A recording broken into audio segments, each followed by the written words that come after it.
David Grant.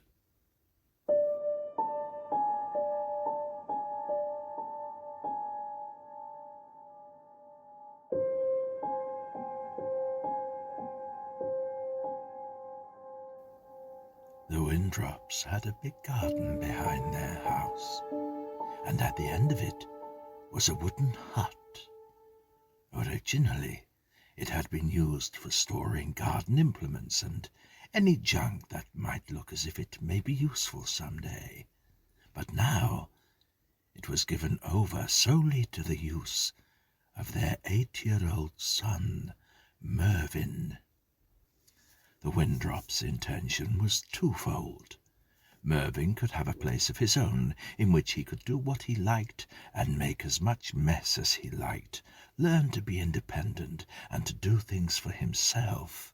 And also the hut would be a place where his parents could leave him if they wanted to go out without upsetting him, if they wished to go to a theatre or a dance or for a drink with friends. They could do so, because with luck he would be so absorbed in whatever he was doing that he would not care in the least if they were away, as long as they liked.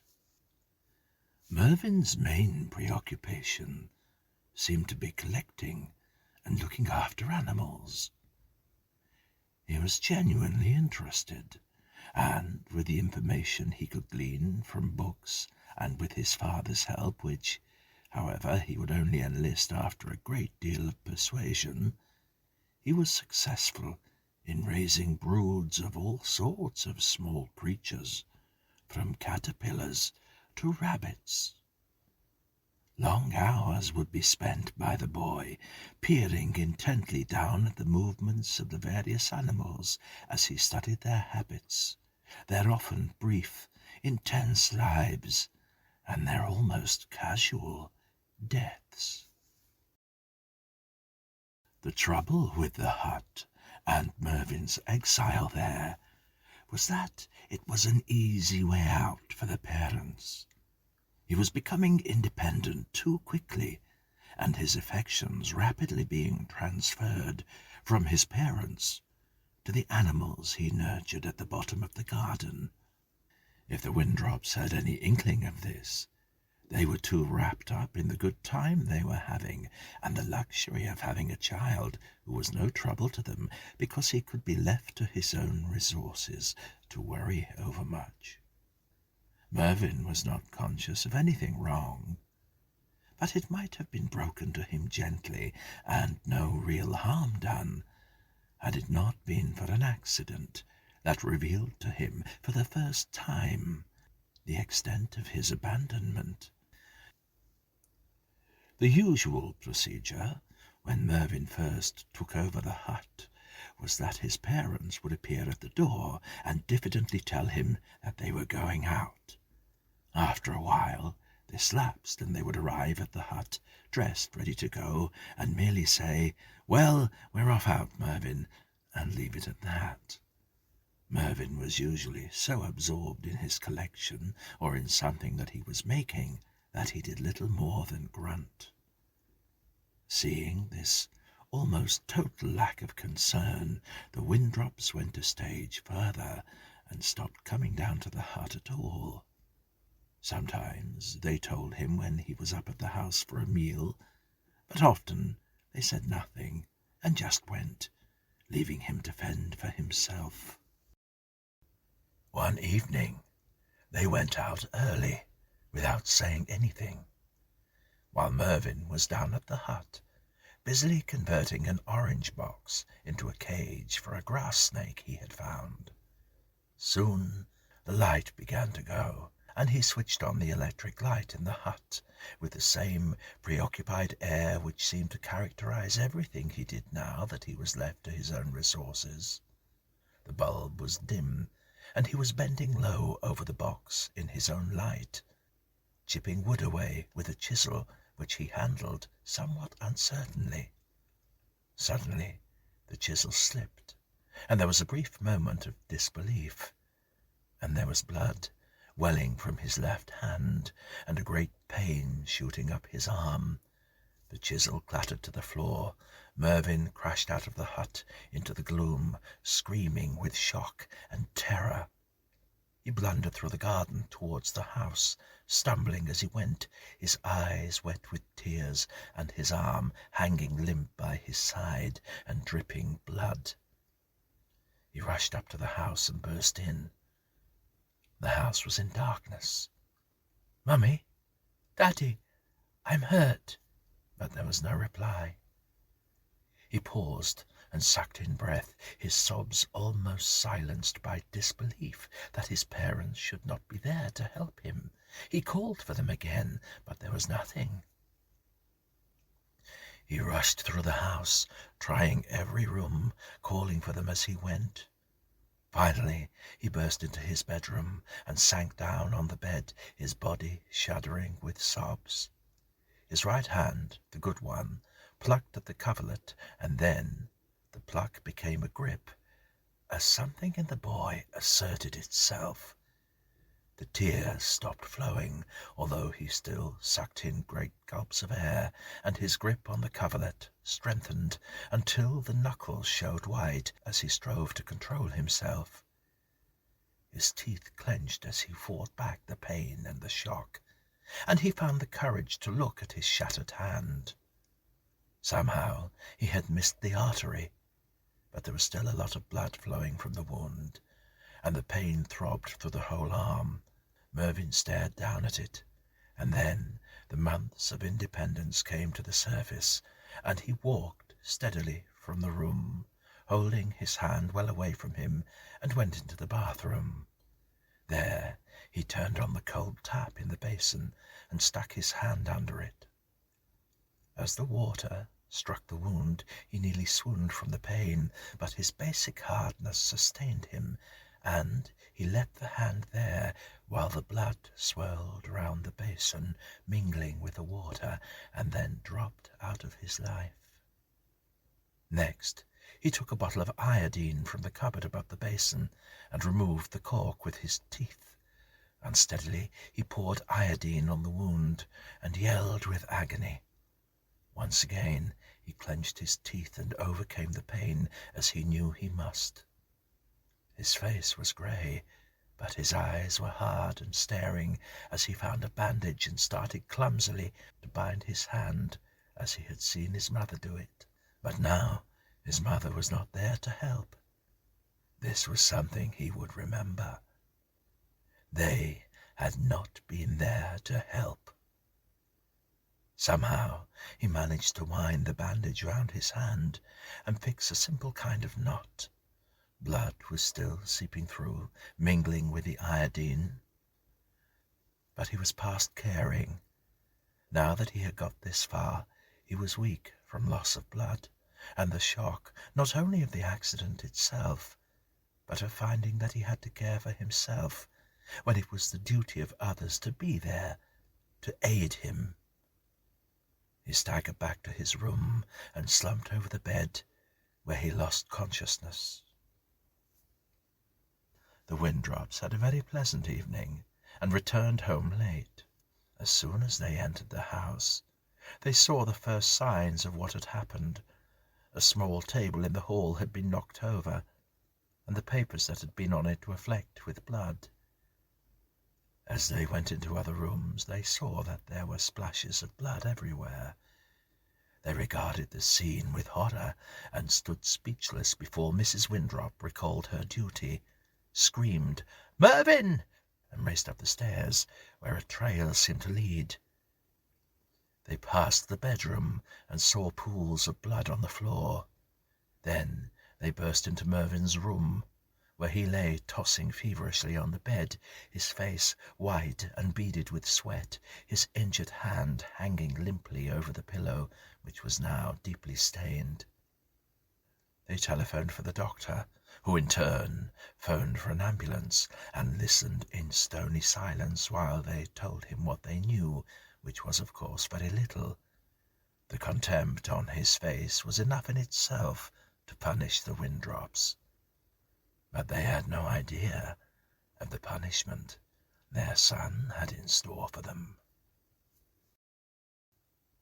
He did not lose his hand, although it was a very near thing, but he virtually lost the use of it, and it hung, claw-like, by his side, incapable of doing much more than pushing and pulling things if they were not too heavy. His parents' remorse was genuine, and they did all they could to make up for that one dreadful night, but they discovered that all affection had died in their son, except for his animals and for the life he led in the hut.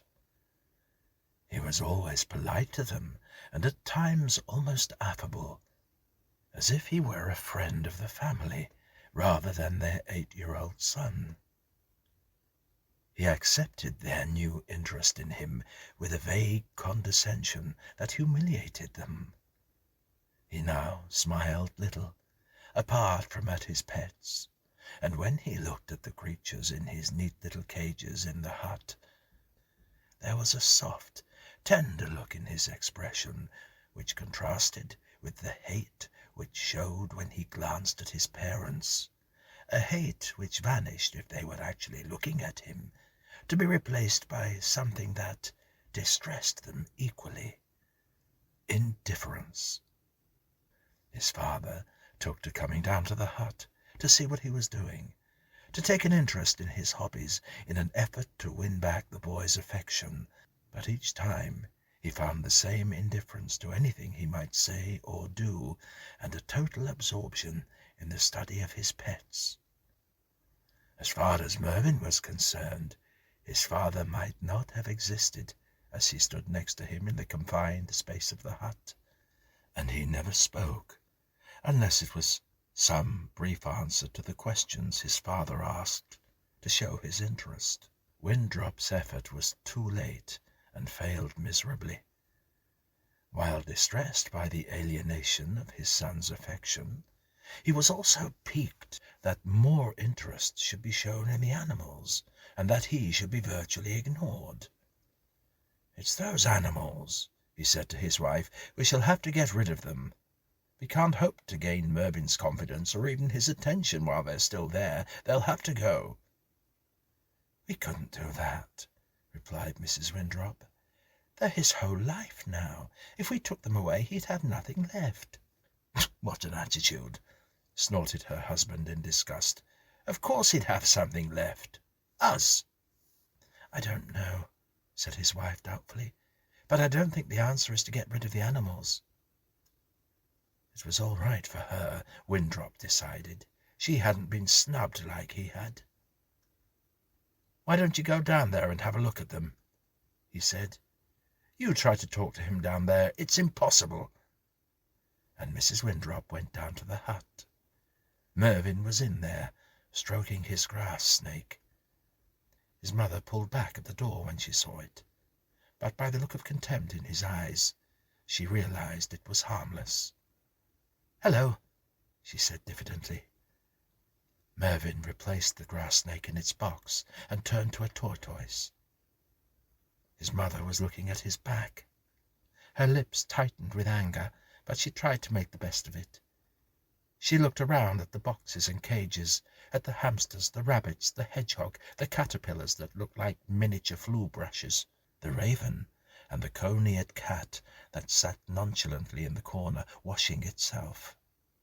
"My, what a lot of pets you have now," she said, forcing enthusiasm into her voice. Mervyn's mouth curled slightly at the edges. He had not reasoned it out at all, but deep down he knew that she was the real villain as far as his accident was concerned. He could forgive his father not being there, but his mother, never. She did not see the loathing in his eyes as she turned and pointed into the far corner of the hut. "And what have you got there?" she asked. Mervyn had hung sacks so that the whole corner was shut off from the joists to the floor, thus making a small enclosure with the top and the bottom open. Mervyn ignored his mother's question. She tried again. "What have you got there?" "Bats," replied Mervyn quietly. "Bats? Oh, I see." she said, backing towards the door. "I didn't think you could keep bats." "I can," said Mervyn, following her with his eyes. She was trying to show that she was not frightened, but she was. There was something that repelled her about bats. She thought of the small, mouse-like bodies, the shrill squeals and the darting flights. Some of them drank blood. The other pets she could stand, although some of them made her shudder slightly when she first saw them, curled up in their cages or inching from plant to plant. But the thought of bats was too much. "I'm going to get dinner ready," she said abruptly, and left.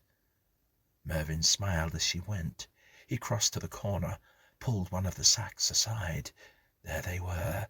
Hanging from the joists was a row of bats. They looked bigger than the usual sort found in Britain, but perhaps that was the fault of the light, which threw long shadows. The boy looked up at them with affection, and then, casually, ran a hand across his throat. He could not feel them now, but he knew that there were 2 tiny wounds there. Wounds he was pleased to have. After all, his friends must feed. Back in the house, Mrs. Winthrop was in the kitchen talking to her husband. "He's got bats down there now." "Bats? I didn't think you could keep them." "Neither did I, but he says he can." Mervyn was right. He could. The bats were flourishing, but he was suffering for it. After his accident, he had regained his previous colour and health with encouraging rapidity, but now he had become pale and listless again, as he had been immediately after it. It was as if his blood were being drained slowly from him. In time, the Windrops noticed it, and in their fumbling way tried to say something to him, to get him to eat more, to take more rest. But the look in his eye, the silent scorn, was too much for them, and they stood mutely by as he began to waste away. As far as they were concerned, it was a phase following the accident, and would probably right itself in time. Then Mrs. Winthrop saw the marks on Mervyn's throat. She was in the kitchen one day, preparing some food, when Mervyn came in from the hut to wash. He looked even paler than usual, and his eyes were feverish. He stopped by the sink and took a piece of soap to wash his hands. It was then that his mother noticed the 2 little pinpricks on his throat. They looked as if they had just been made. She came close to him and pushed back his head, peering at the marks. "How did you do that?" she asked Mervyn. He twisted his head away from her irritably and flushed beneath his pallor. "It's nothing," he mumbled, and looked at her steadily. She could not hold his gaze, and she knew it. He left the room, and she stood there thinking about the marks. He must have been bitten by some insect in the garden. He must have been bitten. The bats! She suddenly thought of the bats, hanging silently in the corner of the hut, and she gasped as the fantastic idea blossomed in her mind. She went quickly to her husband and told him. "You must ask Mervyn," she concluded. "You must be firm and get him to tell you about it." "He won't say anything whatever I ask him. Anyway, the whole idea is ludicrous." But ludicrous or not, Winthrop was determined to find out about the marks from his son, not so much as to ascertain how he got them, but to prove to himself and the boy that he still had some authority over him. That evening he went to Mervyn's bedroom and found him lying on the bed, resting. He was shocked at his appearance. His body seemed to be wasting slowly away, and the pallor of his face was almost luminous in the dimly lit room. "Mervyn, let me have a look at your throat, please." Mervyn did not move. "Mervyn, the marks on your throat." Winthrop approached the bed and looked down at his son, who stared up at him without moving, without saying a word. He tried to turn away as his father sat on the edge of the bed, but Winthrop got hold of him and pushed back his head so that he could see the pricks in the light of the bedside lamp. "Where did you get those?" Silence. "All right," said Winthrop, making a decision. "All right, you aren't going to tell me anything, so I'll tell you a thing or two. Not only are those bats going, but all the other animals as well, and furthermore, I shall take great pleasure in demolishing that hut with my own 2 hands." "No!" came the cry from deep within the boy, and his eyes seemed to start from his head. He raised himself up on his elbows, and Winthrop recoiled from the hatred that radiated from his son. He quickly rose from the bed, and then asserted himself. "Yes," he said firmly, and left the room. Mervyn slumped back onto his bed, and his eyes seemed to sink back into his head as he fought to recover from this shattering blow. What would he do when the hut went? Where would the bats be able to go? It was difficult enough as it was, trying to make sure they were fed. Difficult to supply enough blood. That night, the Winthrops went to bed happier than they had been for some time. A decision had been made, and once it was carried out, they could get on with the job of reclaiming their son without malign outside influences making it impossible. They talked for a while, and then both went comfortably to sleep.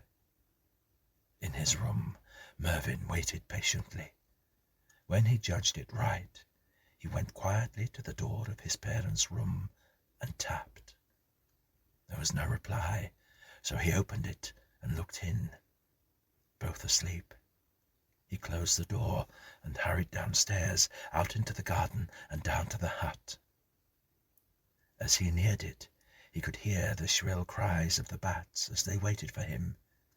He opened the door of the hut, and they flapped out into the night, circling him, squeaking urgently as they hovered close by, almost caressingly. Mervyn started to walk back towards the house, and the bats followed, swooping and wheeling away at times, but always returning. When he got to the house, he paused. "Quiet now, bats," he said gently, and the cries ceased abruptly. Then the strange procession entered the house, the small, pale-faced boy in pyjamas, and the now silent swarm of fox-faced bats, flicking their way silently around the room as they went out into the hall and up the stairs. Mervyn edged his way along the passage until he came to his parents' room. He stopped to see if all his friends were still with him, and they were. He grinned widely, and then opened the door of the bedroom, stepped in, and looked back at the silent, flapping mass of wings, fur, and teeth. Come along, bats," he said.